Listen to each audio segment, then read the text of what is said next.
Dahil Trisha, iniiwat kita sa asa. Break it down. Wow! Matindi, no? Magkaiba atake nun, mga kabarangay. Baduy. Ano sama, Brian? Baduy. Baduy. Trisha, Opo. ano masasabi mo doon? Wala, parang madaling. Oo. Brian, Oh, panghuling salita mo na lang kay Trisha, last 30 seconds, mensahe mo. Bakit ikaw ang dapat piliin ni Trisha? Trisha? O Brian? Kaya ako tumawag dito sa Wanted Sweetheart. Dahil gusto kong maghanap ng... Sa ngayon, kaibigan muna. At gusto ko siya makilala. Ako, simple lang akong tao. Sa pag nagmahal ako, ginagawa ko ang lahat. Hindi ako mayabang. Tulad na kita dyan.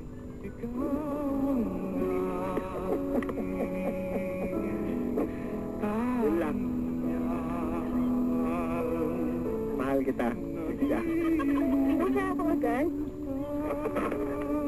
Mahal agad? Mahal. Ano, Fred? Friend ko? Wala tayo. Ano daw? Yun lang, pare. Yun lang, papatat. Wala bang ano dyan? Ilabi ng konti. Wala? Ingat. Pare, wala ba lang ilabi dyan? Love you, ano, Fred? Ilabi sa friend. Conditional pa. Okay, maganda pa mga kabarangay. Dumako naman po tayo kay Mark. Yes, sir. Ano ba mensahe mo kay Trisha? Bakit ikaw ang karapat dapat piliin? Trisha, sabihin man nila kung ako'y mayabang. Walang kwentang buhay. Wala, boy. Pero nang makita kita at makilala, nagbago ang lahat ng to. At nung makilala kita, nagbago ang lahat ng to. Nagkaroon ng buhay. Nakabilis?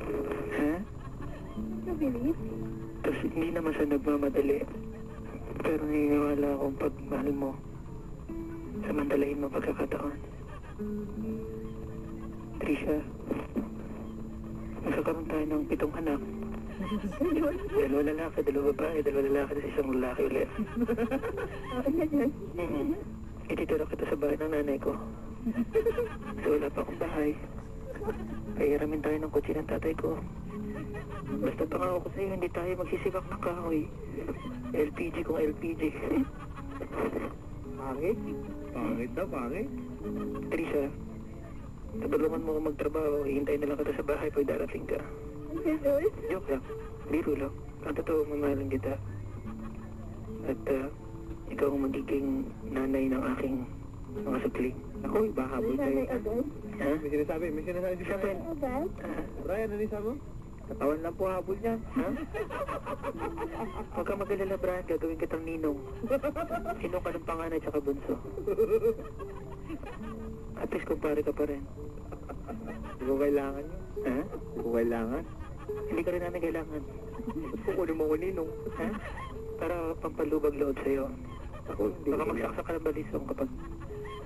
Basta Trisha, ako na lang Hindi mo piliin. na lang kung nakipagbati ka. Hindi, dadahin mo pa ako sa... Kukunin kita ninong.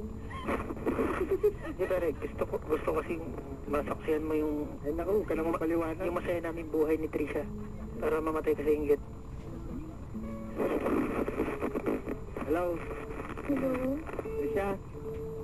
Bakit? Sino bang...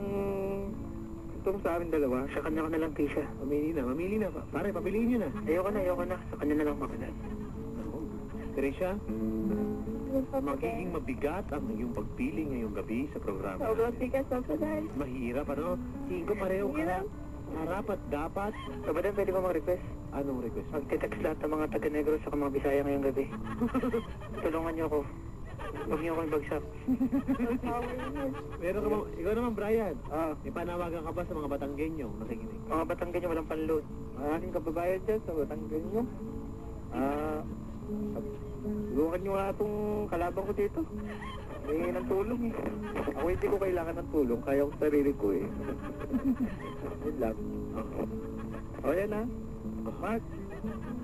Pinakampi ko na sa'yo yung mga Batanggenyo. Nakakaawa ka naman nakikiusap ka dyan eh. Ay, talaga kahit kababae mo, di kakampi sa'yo.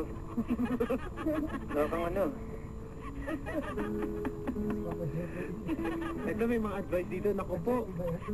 Papa Dan. Huwag mo tumawag dyan. Kanina pa napa sa akin yung si Tricia. Huwag kang pabola dyan sa dalawang yan, Ate Tricia. Tagilid ka dyan, sabi ni Ruth. Aba, Tricia? Dumating na tayo sa punto na kailangan mong mamili sa kanilang dalawa. Tatay. Ha? Ano, Papa Dan, tulungan mo ako. Bakit? Wala akong pakialam dyan, ano ha? Ako, nahihirapan na ako. Ako doon ako sa Batanggenyo. Ayan, ano? Malapit Si sa Scotch Tape, Quezon. may sinasabi. Ano yan, Scotch Tape? Doon ako sa Batanggenyo, mas malapit sa Quezon. Ah, Nasa talaga? Manila ako ngayon eh. Ayun. Kinain mo dito kay Mark. Ayaw. Ako? Scotch Tape, Scotch Tape. Ay, di, magsisibak ng kahoy kalahin mo dahil ng lalaking gagawa ng ngayon. Hello, pare. Brian. Sabi ni Scotch Tape, mas gusto ka daw niya. Salamat. Dito wagtog sa'yo ng gitara kanina eh. Parang hindi naman tayo si Mark. Eh, Mark, hindi Unfair naman si Scotch Tape, Papa Dan. Ano na? Unfair naman si Scotch Tape. Kaya mo na. Siya guest namin dito lagi. Oh, sige. Hello. Hello. O, pare. Tatanungin na natin, ha? Tricia? Papa Dan. Mahirap man, ano? Pero kailangan na natin magdesisyon. Papa Dan, kay Scotch Tape na lang ako. Hindi pwede, ate. Seryoso. Ate. Seryoso. Sino ba ang mas Uy, pipiliin? hindi ako kasali ha. Oh, hindi kasali si Scotch Tape. Kasi, tama mo na. Ah. Ate? Ha? Baka magalit sila. Hindi. Wait, Mark. Sir, Wala bang samaan ng loob? wala, okay lang sir. Ako, sports naman ako eh. Oh, wala daw samaan ng loob. Hello. Papa Dan. Oh, ready na? Ate? Ano pa? Mahirap talaga. Batiin natin si J. Mark na nakikinig sa atin ngayon, no? Yun, no? Dali. Ate? Papa Dan. Sa sobrang galing nito, isang tiga Negros, si Mark, at si tiga Batangas, ito si Brian. Kasi ang hirap tuloy. Sige na, sumagot ka na. Isa lang. Yung dalawa. Isa lang ang pwede. Ay, pang ano. Lakasan mo, lakasan mo. Yan, paano po si Brian? 21. O si Mark po. 24 na ako sa... 24. Hmm. Ano sila may trabaho? Hmm? Pareho. Ang trabaho ni Mark. Ha? Wala akong trabaho.